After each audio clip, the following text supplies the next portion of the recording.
গ্রামের নাম দেউলি, চুয়াডাঙ্গা জেলার দামুড়হুদা উপজেলার আরও একটি সুন্দর গ্রাম দেউলি। আজ আপনাদেরকে ঘুরিয়ে দেখানোর চেষ্টা করছি দেউলি গ্রামের বেশ কিছুটা অংশ। বরাবরের মতো সম্পূর্ণ ভিডিওটি জুড়ে আপনাদের সাথে আছি আমি সাবিহা সুলতানা মুক্তা। চলুন তাহলে একসাথে ঘুরে দেখা যাক সবুজে ঘেরা দেউলি গ্রামের বেশ কিছুটা অংশ।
আজ আপনাদেরকে ঘুরিয়ে দেখানোর চেষ্টা করলাম চুয়াডাঙ্গা জেলার দামুড়হুদা উপজেলার দেউলি গ্রামের বেশ কিছুটা অংশ।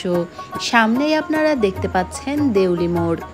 ভিডিওটি শেষ করব আপনাদেরকে দামুড়হুদার পুরাতন ব্রিজটা দেখানোর মাধ্যমে। অনেক প্রবাসী ভাইয়েরা আমাকে জিজ্ঞেস করে থাকেন যে নতুন ব্রিজ তো দামুড়হুদাতে তৈরি হয়েছে, কিন্তু পুরাতন যে ব্রিজটি ছিল সেই ব্রিজটি এখনও আছে কিনা। চলুন আজ সেই ব্রিজটিও আপনাদেরকে এক নজরে দেখিয়ে দিই। পুরাতন ব্রিজটি দেখানোর সাথে সাথে শেষ করছি আমাদের আজকের আয়োজন। আবারও ফিরে আসবো নতুন কোনো ভিডিও নিয়ে। সে পর্যন্ত আমাদের সাথেই থাকবেন। এতক্ষণ যারা আমাদের ভিডিওটি দেখছিলেন সবাইকে অনেক ধন্যবাদ। ভালো থাকবেন, দোয়া রাখবেন। আল্লাহ হাফেজ।